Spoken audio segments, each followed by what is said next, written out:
pour des raisons que sûrement vous avez évoquées tout à l'heure, beaucoup de hauts représentants religieux, je pense notamment à Monseigneur 23, archevêque de Paris, ou Tariq Oubrou, imam de Bordeaux, ont refusé de faire partie de ce débat. Doit-on voir là-dedans une preuve de la séparation stricte des églises et de l'État, ou au contraire un manque de dialogue dangereux dans le sens où toutes les parties prenantes n'interviennent pas pour ce débat?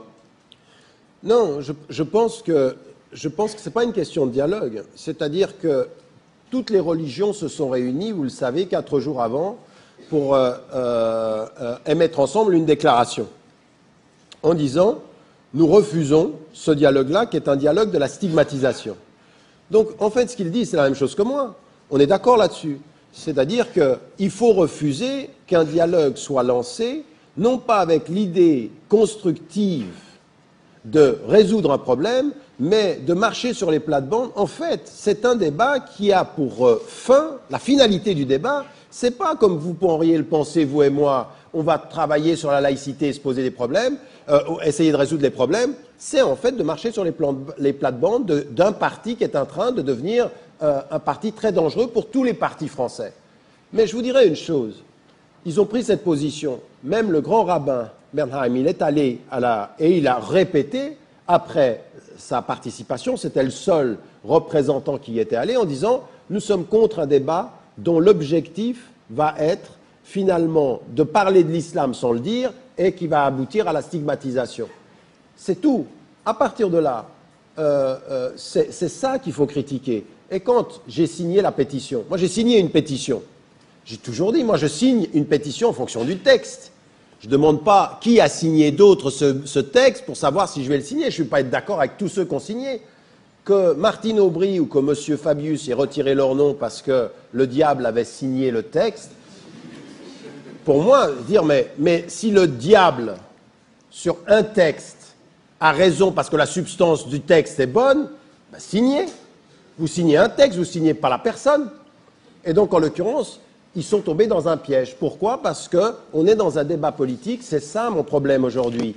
En France, aujourd'hui, j'écris un texte sur mon site qui est de mettre en évidence l'indigence des débats politiques français aujourd'hui, où on est en train de se battre sur des formes, où on est en train de rentrer en compétition avec une femme extrêmement habile, Marine Le Pen, et qui est en train de mener la danse du débat politique. C'est elle qui donne le là. Et je viens de Suisse. Et j'ai juste exprimé une expérience. C'est qu'en Suisse, le premier parti de Suisse, il s'appelle l'UDC, l'Union démocratique du centre. Si vous vous souvenez, c'est le parti qui a fait une affiche avec 2 moutons blancs frappant de derrière un mouton noir et le mettant derrière. Ensuite, ils ont fait une deuxième affiche, ils ont fait le drapeau de la Suisse, ils ont transformé les minarets en missiles et au premier plan, une femme en burqa. Plus clair, tu peux pas. Ça veut dire, ils nous colonisent. Ce parti-là est devenu le premier parti de Suisse. Et il tient les propos. Et quand vous entendez Marine Le Pen s'est rapprochée de Freisinger, le porte-parole de ce parti-là, et ils gagnent du terrain. C'est-à-dire qu'ils sont en train de gagner du terrain. Je dis aujourd'hui en France, faites attention. Mais pourquoi ils sont en train de gagner du terrain, justement? Peut-être parce que la question se pose réellement. Non. Non, attendez, c'est pas parce que... Non. Savoir utiliser les questions qui font peur ne veut pas dire que la question que l'on pose est légitime. Aujourd'hui, il y a une chose que nous partageons tous, il faut la regarder en face.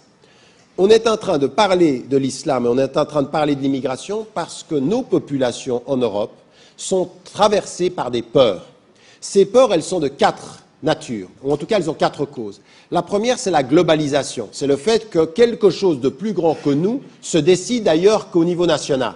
Et donc, on voit l'Europe, on voit le G20, on voit qu'on est impliqué dans des décisions politiques qui ne sont pas décidées au niveau national. Le deuxième facteur, c'est l'immigration. Et ça fait peur à tout le monde. Pourquoi? Parce qu'aujourd'hui, l'Europe, statistiquement, on le sait, elle ne peut pas survivre économiquement sans immigrés. En d'autres termes, on a beau dire que les immigrés font un problème, on sait qu'économiquement, nul autre qu'eux feront le travail que nous ne voulons pas faire. Et les statistiques de l'Union européenne sont claires, il nous faut entre 15 et 20 millions d'immigrés dans la prochaine génération pour la survie économique de l'Europe. Donc on a une nécessité économique et une résistance culturelle. Et donc ça fait peur, on se dit mais attendez, nos rues elles changent. Troisième facteur, la nouvelle visibilité des populations d'origine d'Afrique du Nord ou d'Afrique et qui sont majoritairement musulmanes. Hier, on les appelait des Sénégalais, des Algériens, des Marocains, des Turcs. Maintenant, c'est tous des musulmans. Et donc, c'est devenu un facteur d'identification. On se dit, ils sont en train de nous coloniser. Quatrième facteur, et il est réel, il est aussi objectif, c'est la violence. C'est tout à coup une bombe qui frappe les États-Unis, qui frappe Madrid, et puis nos téléviseurs qui nous disent ce qui se passe en Afghanistan, qui nous disent ce qui se passe en Irak. Tout ça, ça fait peur. Quand vous êtes un politicien et que la seule chose qui vous intéresse, c'est de gagner les prochaines élections, si vous êtes un peu intelligent, vous allez utiliser ces peurs. Vous allez associer les choses. Ces musulmans ne sont pas vraiment français. Ils sont des immigrés. Après 4 générations, on dit de vous, mademoiselle, et de moi, vous êtes, et de vous. Je voulais pas. Moins de vous. Les apparences sont trompeuses, je ne sais pas, peut-être que vous avez des... Mais qu'est-ce qu'on dit? Vous êtes des Français d'origine immigrée. Et moi, ce que je dis à l'Europe, je dis, attendez, la différence entre vous et moi, c'est que moi, je suis simplement un immigré de plus jeune date. C'est-à-dire que la différence, vous êtes un immigré de plus longue date. C'est une question, parce que si on retourne dans votre famille, il y a sans doute quelqu'un qui a immigré quelque part. Sans doute. Mais on ne va pas faire votre généalogie, mais enfin... Toujours est-il que c'est ça la question. C'est-à-dire qu'à partir d'un certain moment, la nouvelle visite, on va associer les choses. L'islam, c'est la religion des immigrés qui va faire entrer le monde entier à l'intérieur et en plus, ces musulmans-là, par essence, ils sont en opposition avec nos valeurs. Ils sont dans la violence, ils sont dans la discrimination des femmes, ils sont dans le rejet de la culture occidentale. Et là, vous avez ce que j'appellerais le package politique. C'est-à-dire vous avez réussi à associer les 4 facteurs et vous stigmatisez les gens. Et ça marche. C'est-à-dire, c'est ce qu'on appelle le retour d'une ancienne maladie de nos sociétés, c'est le populisme. Et le populisme, il travaille avec des facteurs très simples. Réponse simple à des questions complexes. Le Front islamique du salut disait en Algérie, il disait, vous savez pourquoi il y a du chômage en Algérie? C'est parce que les femmes travaillent. Mettez les femmes au foyer, tout le monde aura du travail. Vous écoutez ça, vous dites, mais quelle idiotie. Les populistes disaient la même chose. Ils vous disent, mais vous savez pourquoi les Français n'ont pas de travail? Et il y a trop d'Arabes, il y a trop d'Africains. Donc, on les pousse. Monsieur Guéant, qui vient aujourd'hui sur les plates-bandes du Front National, qui dit, nous allons limiter l'immigration légale même, pas simplement illégale, légale. Donc, on a un vrai discours aujourd'hui qui va travailler là-dessus. Donc, réponse simpliste à des questions complexes. Deuxième des facteurs qu'on a aussi, c'est l'idée que c'est binaire, c'est eux contre nous. Ça marche aussi. Troisième des facteurs des populistes, c'est la victimisation. C'est-à-dire, on est des victimes. Écoutez bien le discours de Marine Le Pen et de son père auparavant, comme on entend le discours en Suisse, attention, on est colonisés, c'est nous les victimes.